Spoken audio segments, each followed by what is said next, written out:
Joining us now from London for World Brief is Femi Akisanya. Great to have you, Femi. Femi, can you hear me?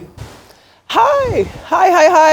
I can hear you. Oof, you knocked me over there. I almost couldn't, but I'm so glad that I can hear you now. Rafai, it's very cold in London today. It's almost threatening my ears. It was raining, it was pouring, but now the sun is creeping out. You know, I had to come out with a few reinforcements. I've got a jacket and my coat on top of it. But I'm with you, I can hear you, I'm happy, I'm so good to hear all of your voices. Good morning, Ayo, good morning, Good morning, Adefemi. Let me take you around the world today. We have come to the end of the DNC, and as always, Arise News has a fantastic group team on ground. We'll have a report from Faith Orr and also an update from Adesua Osagie coming up right after this. But I do want to talk to you a little bit about the DNC, specifically about Kamala Harris's speech. She formally brought the 4-day event to a close with a very, very powerful and riveting discussion. As I said, my colleagues will bring you up to date on that. But what I want to talk about is the foreign policy. You know, I'm a stickler for international news. And during her speech, she discussed a lot of different plans for the future as it pertains to immigration. She didn't really touch too much on the economy and inflation, but what she did do was mention foreign policy. And she talks about Israel and how Israel has continued America's support and will continue to enjoy that support. She did reinforce the official line, which is that Israel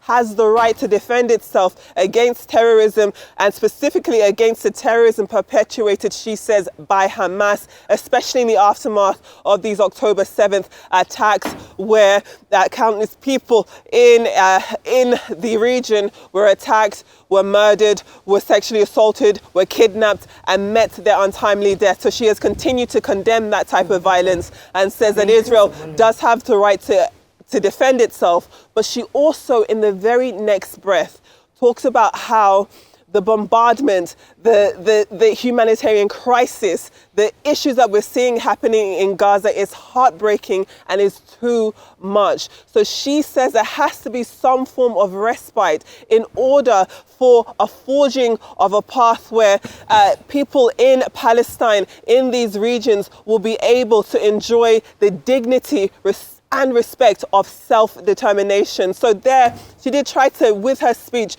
bridge the gap between what we're seeing in the Middle East, and it will be very interesting to see whether or not that will fall on the ears who want to hear it most. I say that because on day 3 of the DNC, a group called Muslim Women for Harris disbanded and withdrew its support for Kamala Harris because they were upset and offended at the fact that Kamala Harris had not had, or the DNC did not have any Palestinian speaker take to the stage. They felt as though it was a slap in the face, an insult, and another layer of their plight not being talked about on one of the biggest stages. And perhaps this is a sign that Kamala Harris is wavering when it comes to foreign policy, whether or not the United States can be seen as, of course, an ally of Israel, but perhaps someone who could broker some form of a peace agreement or a ceasefire in the Middle East. It will be very interesting to see whether those members will be satisfied with what Kamala Harris said in her speech just a few hours ago, or whether they will stick to their guns, still withdrawing their support, and we'll see whether or not what effect that will have at the ballot box come November. Now, let's take a look at Donald Trump. Donald Trump has also, as I've said, been campaigning non-stop when it comes to this political campaign. He, of course, wants to get back into the Oval Office. And the latest that we've been hearing about him is his thoughts about intelligence briefings. Naturally, at this point of the election cycle, at this point, what you will have is different candidates being made privy to security intelligence briefings from secret services in the United States, namely the FBI. They will be giving information to different candidates in order to prepare them to become commander-in-chief. But Donald Trump says he no longer wants to receive those intelligence briefings, and he's told us why. Let's take a listen.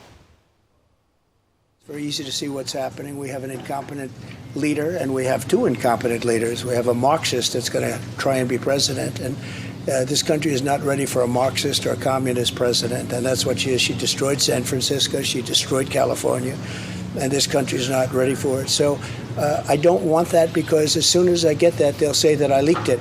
So the best way to handle that situation is I don't need their briefing. They come in, they give you a briefing, and then 2 days later they leak it, and then they say you leaked it. So the only way to solve that problem is not to take it. I don't want it. Understood. I'll have plenty of them when I get in. Doesn't feel as though he wants to be able to receive these briefings, because he does feel as though it's a little bit of a trap.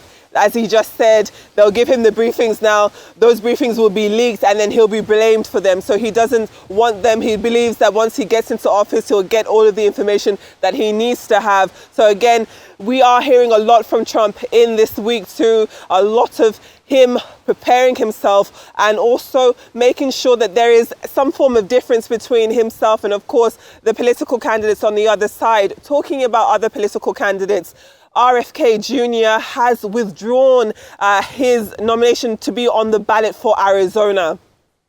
This is slightly different from formally pulling out of the presidential race, but this is just another step that implies that he is going to be pulling out of this race at some point on Friday today. He is going to make some form of a formal announcement.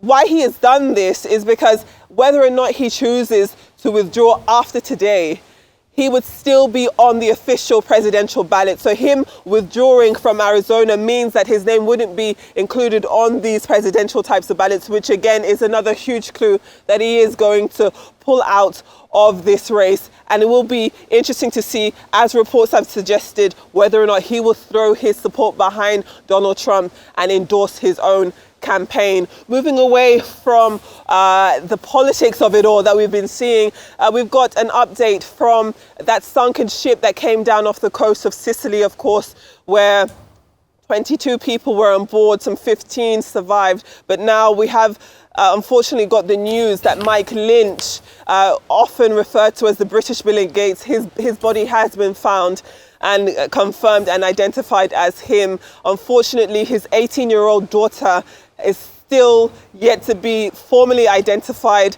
Her remains at this point, it's unclear whether or not they've been retrieved, if they are still a part of this ongoing retrieval process. But again, quite a sad update from that news of that plane going down. For people who aren't too aware of Mike Lynch, as I said, he's a huge tech buff. Rotis, I know you know a lot about Mike Lynch and about what he has done. He sold one of his companies for a huge amount to a US company, and there were some suggestions, funnily enough, that he had overinflated the worth of his company, and he was taken to court on fraud charges relating to this sale because the opposition felt as though he had overinflated the value of his company and they wanted some money back. They wanted him behind bars, but he was able to beat that case. And to some extent, this yacht trip was supposed to be a celebration of him winning that case. So it's all quite unfortunate that it has ended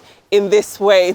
And lastly, coming back to a story that links the United Kingdom and of course Nigeria, is the fact that this Chinese firm Zhongshan Fengsheng, who we've been talking about across the week, they have now put up these 2 Nigerian residential properties in Liverpool up for sale as they try to recruit or recoup the monies, the $70 million that they believe the Nigerian government owned them. And again, you know, this situation brings up debate about how foreign assets should be protected, whether or not it's fair that a dispute between a foreign entity, a foreign firm, and a state government means that federal property, the planes could be seized, that these properties, which of course belong to the state government, have been seized. So again, a lot has been happening around the world, everything from the DNC wrapping up to Kamala Harris speaking about foreign policy, this group withdrawing their support from Kamala Harris,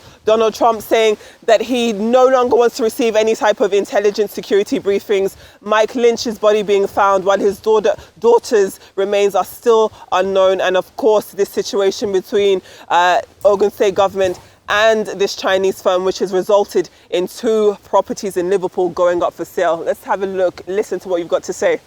Adefemi, awesome presentation as always. Thank you so much for bringing these pressing stories to us. Yeah, of course, we start with Mike Lynch. A sad, look, everyone that passed, it's a sad, tragic loss. Lynch, of course, a big titan in the tech community. I think it was HP Autonomy after the autonomous company, and then it merged in 2017 with Micro Focus, and then became HP Autonomy. The Invoke Capital, which is an AI company, he was also big there as well. So it's a pretty sad loss on that end. Coming to Trump and those pre-intelligence briefings.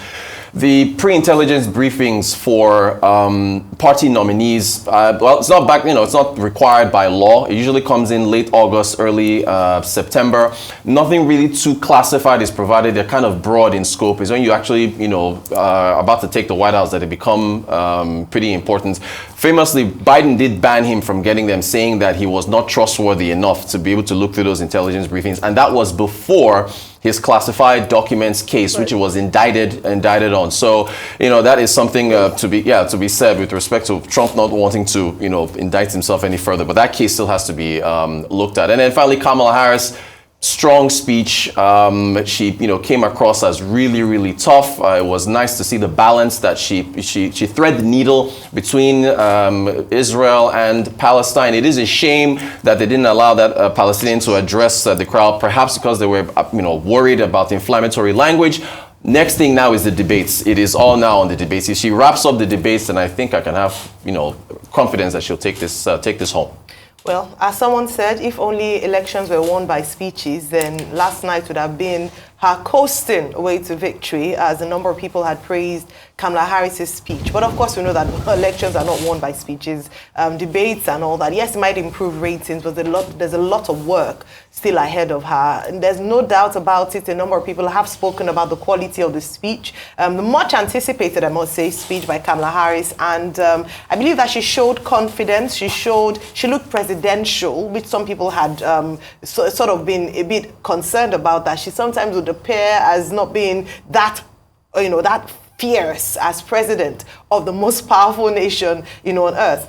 But something, of course, she reiterated the slogan, do something. It was great for her to set the record straight as well, coming from a personal place and telling her own story of her parents, her migrant mom, who came from India to study, decided to stay afterwards, meeting her dad at a civil rights movement meeting. And just talking about herself as middle class. That's her sister there, by the way, Maya, whom she referred to during her speech. So our in-law. Our in-law. So it was great to see that show and really hear her speak for about almost close to 40 minutes. And then she reiterated the fact that her only clients throughout her career as a prosecutor are the people. So Kamala Harris for the people. I thought that was a great showing. Side by side, what the Democrats have often described Donald Trump as being for his friends, his cronies. In fact, sometimes they say it's only for himself. So that was almost like a direct comparison to her as president and he, in terms of how, their work history and how far they've come. Now, moving away to, so the next few days will tell whether or not how successful. Very quickly, moving away to the United Kingdom and Mike Lynch. I just wanted to point out that his co-defender in that case died a few days before he went missing on that yacht. And that is Stephen Chamberlain. He was run over by a hit and run. And so there would be investigations around there, because that is quite an interesting development a few days apart. Very apt. And that's why all the things you might say about Mike Lynch, let's not forget the fraud that was, he was accused of. Anyway, the court did acquit him of that. But the $11 billion sale and the back and forth as regards the inflation of the company. I mean, many tech people do that anyway, but it doesn't make it right. Secondly, it was a good showing for Kamala yesterday. She showed she was strong on foreign policy. She showed she was strong on the economy. She showed she was a strong leader yesterday. And for me, the part I was really excited about is when our in-laws came out, the little Ajagu girls, because Kamala Harris' sister's daughter is married to an Igbo man from Anambra State, in Nimo village, close to, Oka. When they came out and started teaching the world how to spell Kamala, how to pronounce Kamala, I thought that was really interesting. I think that was also a jump at Donald J. Trump. But like everybody says, it's up for the debate now. Let's see how it's going to pan out. As regards Nigerian property being seized, there's another story breaking in Nigeria that shows that another Nigerian plane has been seized in Canada from the same group of Chinese firm. the same Chinese firm. So that's going to open a big Pandora's box. We need to really dig deep into this, and we need to look for a diplomatic solution one way or the other as regards this. We need to go. All right, thank you so much, Adefemi. Please keep warm and have a great weekend. See you again on Monday.